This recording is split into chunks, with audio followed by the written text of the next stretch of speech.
Assalamualaikum warahmatullahi wabarakatuh. Apa kabar anak-anak sekalian? Mudah-mudahan kalian semua tetap dalam lindungan Allah.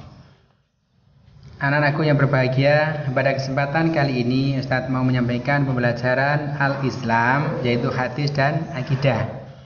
Sebelum kita mulai pembelajaran, kita buka dulu dengan bacaan basmalah bersama-sama. Bismillahirrahmanirrahim. Terima kasih. Anak-anakku yang berbahagia, pada hari ini kita akan belajar tentang hadis menuntut ilmu. Ustaz bacakan teksnya. Hadis menuntut ilmu sama dengan jihad.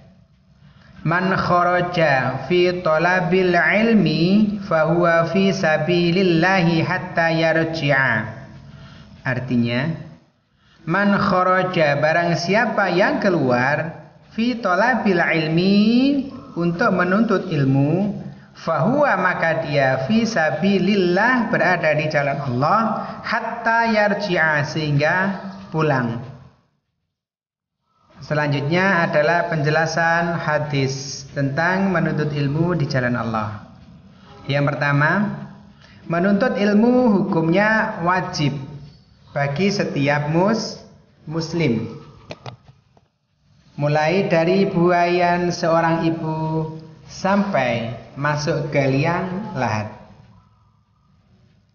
Berikutnya, menuntut ilmu merupakan bagian dari jihad di jalan Allah. Mengapa? Karena agama bisa terjaga dengan dua hal, yaitu ilmu dan berjihad. Jihad bukan hanya dengan senjata, tetapi juga dengan ilmu, karena setiap jihad didahului dengan ilmu. Anak-anakku yang berbahagia, mengapa kita harus menuntut ilmu? Karena manfaatnya luar biasa besar sekali. Apa manfaat menuntut ilmu? Yang pertama, mendapat ridha Allah. Kita selalu diridhai oleh Allah dimanapun kita berada.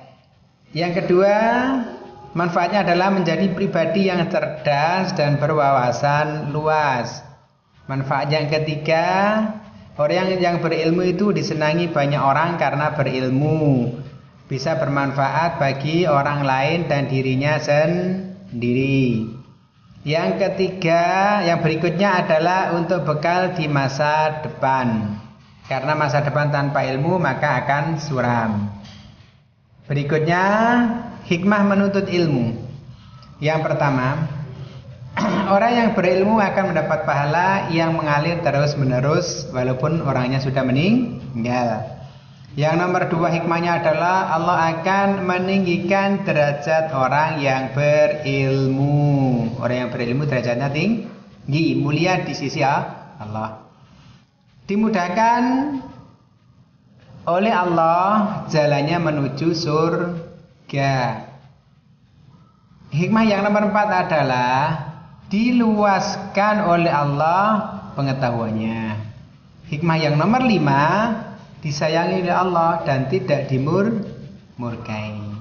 Anak-anakku yang berbahagia, selanjutnya adalah materi Asmaul Husna, Al-Batin dan Al-Dhahir.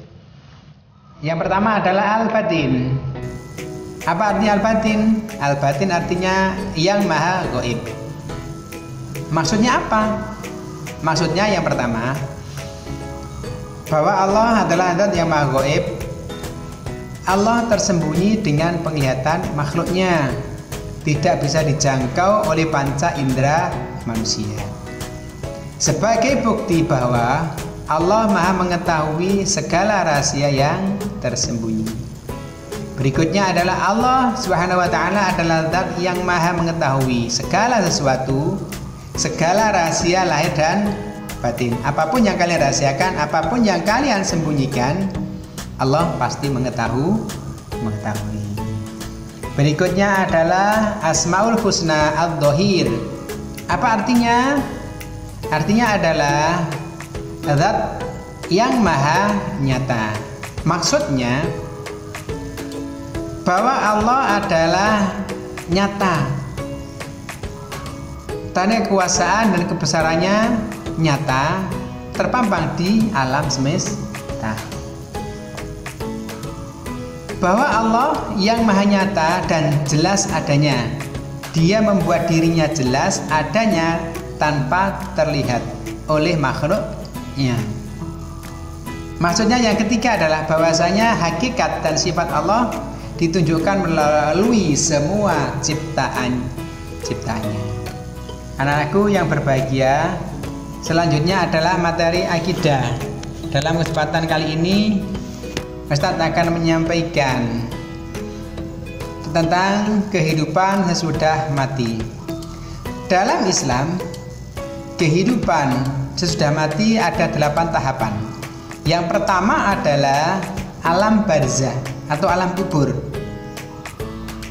Apa alam barzah itu? Alam barzah adalah alam persinggahan pertama setelah manusia meninggal dunia.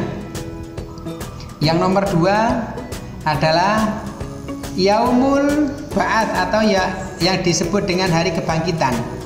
Setelah malaikat Israfil meniup sangkakala yang kedua, semua manusia akan dibangkitkan dari tidur panjangnya.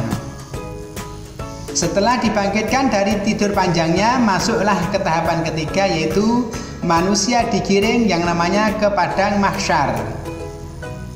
Apa padang mahsyar? Padang mahsyar adalah tempat berkumpulnya semua manusia di dunia untuk dihisab, untuk diadili dan dihitung amalnya.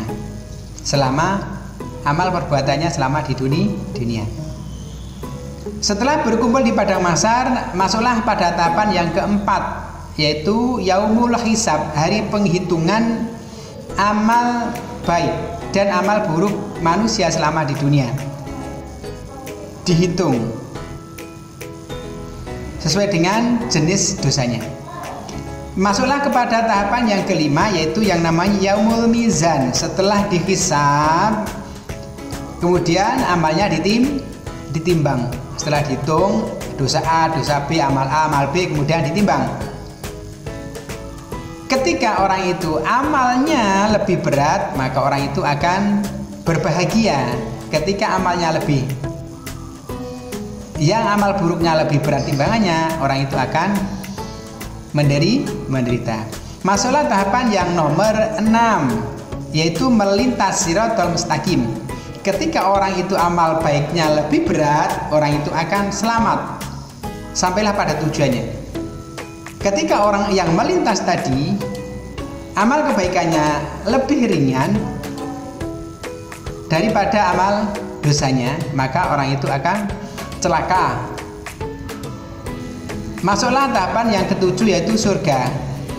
Surga adalah tempat kembalinya orang yang amal kebaikannya lebih berat. Jadi setelah masuk siratal mustaqim, orang itu langsung sampailah ke tujuan akhirnya, yaitu surga. Berikutnya tahapan yang nomor 8 adalah neraka. Neraka adalah tempat kembalinya bagi orang yang amal kebaikannya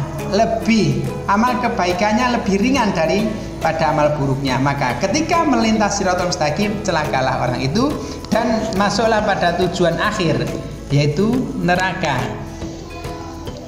Anak-anakku yang berbahagia, selanjutnya adalah nama-nama surga. Surga ada 8 tingkatan, ada 8 macam. Yang pertama adalah surga Firdaus. Surga Firdaus itu diciptakan oleh Allah dari emas. Untuk siapa? Yang pertama adalah penghuninya adalah orang-orang yang jujur, orang yang amanah, orang yang rajin sholat, orang yang berpaling dari pekerjaan yang sia-sia. Surga yang nomor 2 adalah Jannatu Adn. Diciptakan oleh Allah dari intan putih. Penghuninya adalah orang-orang yang sabar karena mencari ridho Allah. Orang yang bertakwa, bertaubat, beriman dan beramal soleh. Surga yang ketiga adalah Jannatun Naim. Dia diciptakan oleh Allah dari perak putih. Calon penghuninya adalah orang yang beriman, beramal soleh dan bertakwa. Surga yang nomor 4 Jannatul Ma'wa, yang diciptakan oleh Allah dari zamrud hijau. Penghuninya adalah orang-orang yang takut akan kebesaran Allah, menahan diri dari nafsu, orang-orang yang beriman dan beramal soleh dan bertakwa. Surga yang nomor 5 adalah Jannatud Darussalam, yang diciptakan oleh Allah, yang dibuat oleh Allah dari yakut merah. Calon penghuninya adalah orang-orang yang imannya dan Islamnya kuat, orang yang selalu memperhatikan ayat-ayat Allah dan mengamalkannya dalam kehidupan sehari-hari. Surga yang nomor 6 adalah Jannatud Darul Muqamah, diciptakan oleh Allah dari permata putih. Calon penghuninya adalah orang yang kebaikannya sangat banyak dan jarang berbuat kesalahan. Surga yang nomor 7 adalah Jannatul Maqamul Amin, yang diciptakan oleh Allah dari emas seperti Jannatul Firdaus. Penghuninya adalah orang-orang yang keimanannya telah mencapai tingkat muttaqin. Surga tingkatan yang terakhir yang nomor 8 adalah Jannatul Khuld, diciptakan oleh Allah dari natan merah dan kuning. Penghuninya adalah orang-orang yang taat menjalankan perintah Allah dan menjauhi segala larangannya. Anak-anakku yang berbahagia, mudah-mudahan kita semua nanti termasuk golongan yang dimasukkan surganya Allah. Untuk itu jangan lupa selalu menjalankan kewajiban dan meninggalkan semua larangan. Berikutnya adalah nama-nama neraka. Tingkatan neraka juga ada 8. Yang pertama adalah neraka hawiyah. Neraka hawiyah adalah tempat orang yang timbangan amal kebaikannya lebih ringan dan amal keburukannya lebih berat. Dan orang yang selalu mencampur adukkan antara kebaikan dan keburukan. Tingkatan yang nomor 2 adalah neraka jahim. Neraka jahim tempat penyiksaan orang musyrik. Yang ketiga, neraka sakor. Neraka sakor adalah tempat penyiksaan orang-orang munafik, orang-orang yang meremehkan syariat Islam. Tingkatan neraka yang nomor 4 namanya adalah neraka lazza, tempat penyiksaan orang-orang yang suka mengumpulkan harta lalu menyimpannya. Neraka yang nomor 5 adalah neraka khutama, tempat penyiksaan orang-orang yang serakah dan menghina orang yang tidak mau, menghina orang miskin dan tidak mau bersedekah dan berpaling dari agama. Berikutnya adalah nama neraka yang nomor 6 adalah neraka syair. Untuk siapa itu? Neraka syair tempat penyiksaan orang-orang kafir dan orang-orang yang memakan harta anak yatim. Kemudian tingkatan yang nomor 7 adalah neraka wel. Neraka wel adalah tempat penyiksaan para pengusaha dan pedagang yang culas, pedagang yang curang, menggunakannya sendiri, yang mengurangi timbangan calon dagangan untuk memperoleh keuntungan yang berlipat ganda.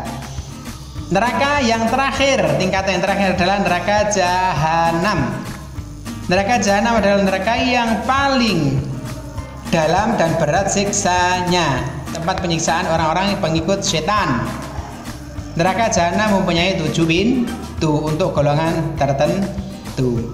Anak-anakku yang berbahagia, mungkin itu yang bisa Ustadz sampaikan. Kurang lebihnya mohon maaf. Kita akhiri dan kita tutup dengan bacaan hamdalah bersama-sama. Alhamdulillahi rabbil alamin. Wassalamualaikum warahmatullahi wabarakatuh.